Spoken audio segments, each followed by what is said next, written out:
हे कार्यालय आमच्यासाठी आहे. इथे असं लॉक मारून नाही ठेवायचं. आम्ही रस्त्यावरच्या उपरी तर आम्ही सगळे लॉबीमध्ये चर्चा करायला पहिल्या गेट उघडायला पद्धत चुकीची आहे. आता आम्ही इथे धरणे लढून बसतो. हे बसा खाली, बसा खाली, बसा खाली, हे बसा पाणी द्या, पाणी द्या, पाणी द्या, पाणी द्या, पाणी द्या, पाणी द्या, पाणी द्या, पाणी द्या, पाणी आमच्या हक्काचं नाही, कुणाच्या बापाचं, पाणी आमच्या हक्काचं नाही, कुणाच्या बापाचं, पाणी आमच्या हक्काचं नाही, कुणाच्या बापाचं, पाणी द्या, पाणी द्या, पाणी द्या, पाणी द्या, पाणी द्या, पाणी द्या. हा अपमान आहे. आम्ही लोकशाही मार्गाने आलोय. सिडकोच्या अधिकाऱ्यांची दंडलशाही आम्ही खपून घेणार नाही आणि हे नेहमीच आहे. पोलिसांना पुढं करायचं आणि आंदोलन दाबायची यांची घाणेरडी पद्धत आहे. ते अधिकारी इथे लॉबीमध्ये बोलवा, आपण इथे चर्चा करू, नाही आम्ही सगळे वरती जाणार. तुम्हाला काय गुन्हे दाखल करायचे ते करा. आम्ही महाराष्ट्र नवनिर्माण सेनेचे कार्यकर्ते गुन्ह्याला घाबरत नाही, पण सिडको जर आपल्याला पुढे करून अशा पद्धतीने दडपशाही करायचं ते चुकीचं आहे.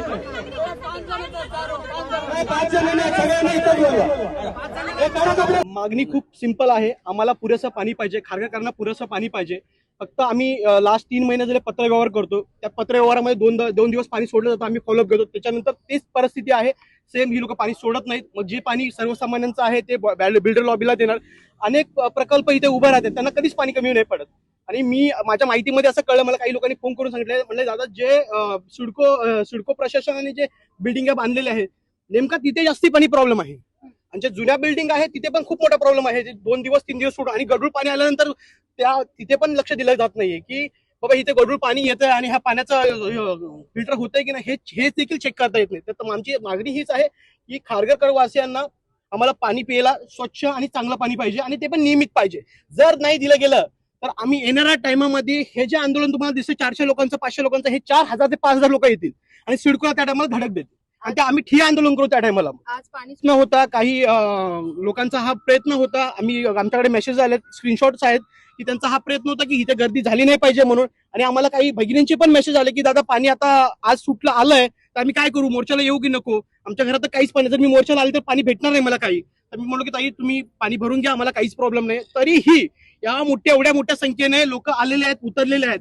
आणि प्रशासनाला मला सांगायचं आहे, जर तुम्हाला जर जमत नसेल तर पुढच्या खाली करा तुम्ही. सिडकोनी 21व्या शतकातलं शहर म्हणून खारघर हे सगळ्यात मोठं पनवेल तालुक्यातलं आपण बघितलं तर सगळ्यात रिचेस्ट शहर म्हणून या ठिकाणी डेव्हलप केलंय.